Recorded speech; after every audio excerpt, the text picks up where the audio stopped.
ಕೆಲವೇ ಭಾಗಕ್ಕೆ ಮಾತ್ರ ಸೀಮಿತವಾಗಿದ್ದ ಯಕ್ಷಗಾನವನ್ನು ಯೂಟ್ಯೂಬ್ ಮತ್ತು ಫೇಸ್ಬುಕ್ ಮೂಲಕ ವಿಶ್ವಮಟ್ಟಕ್ಕೆ ನೇರ ಪ್ರಸಾರ ಮಾಡಿ ಕಲೆಯ ಜೊತೆ ತಾನು ಬೆಳೆದ 29 ವರ್ಷ ಪ್ರಾಯದ ಪ್ರಶಾಂತ್ ಮಲ್ಯಾಡಿ ತನ್ನ ಊರಿನ ಹೆಸರನ್ನು ಕೂಡ ಜಾಗತಿಕ ಮಟ್ಟಕ್ಕೆ ಕೊಡುಗೆ ನೀಡಿದವರಿಂದ ತನ್ನ ಊರಿನಲ್ಲಿ ವರ್ಷಕ್ಕೊಂದು ಉಚಿತ ಯಕ್ಷಗಾನ ಪ್ರದರ್ಶನದ ಜೊತೆ ಕಲಾವಿದರಿಗೆ ಸನ್ಮಾನ ಮಾಡಿ ಮಾದರಿಯಾಗಿದ್ದಾರೆ.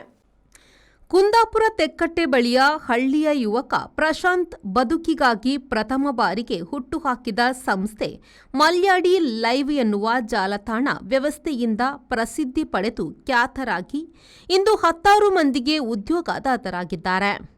ಲಕ್ಷಾಂತರ ರೂಪಾಯಿಯ 10 video camera network, computer, editing, ಲೈಟಿಂಗ್ನೊಂದಿಗೆ ಕರಾವಳಿಯಲ್ಲಿ ಪ್ರತಿದಿನ ನಡೆಯುವ ಯಕ್ಷಗಾನ, ಕೋಲ, ಕಂಬಳ, ನೇಮಗಳ ನೇರ ಪ್ರಸಾರದ ದುಡಿಮೆಯಲ್ಲಿ ಪ್ರತಿ ವರ್ಷ 2 ಲಕ್ಷದಷ್ಟು ಹಣವನ್ನು ಯಕ್ಷಗಾನಕ್ಕಾಗಿ ವ್ಯಯ ಮಾಡುತ್ತಾರೆ. ವರ್ಷವೂ ನಡೆಯುವ ಸಾಲಿಗ್ರಾಮ ಮೇಳ ಅಥವಾ ಅತಿಥಿ ಕಲಾವಿದರಿಂದ ಊರ ಜನತೆಗೆ ಉಚಿತ ಯಕ್ಷಗಾನ ಕಲಾ ಪ್ರದರ್ಶನ ನೀಡುತ್ತಿದ್ದು, ಶನಿವಾರದಂದು ಯಕ್ಷಗಾನ ಮತ್ತು 4 ಮಂದಿ ಸಾಧಕರಿಗೆ ಸನ್ಮಾನ ಮಲ್ಯಾಡಿಯಲ್ಲಿ ನಡೆಯಿತು. ಬ್ಯೂರೋ ರಿಪೋರ್ಟ್, ವಿ4 ನ್ಯೂಸ್, ಬ್ರಹ್ಮಾವರ.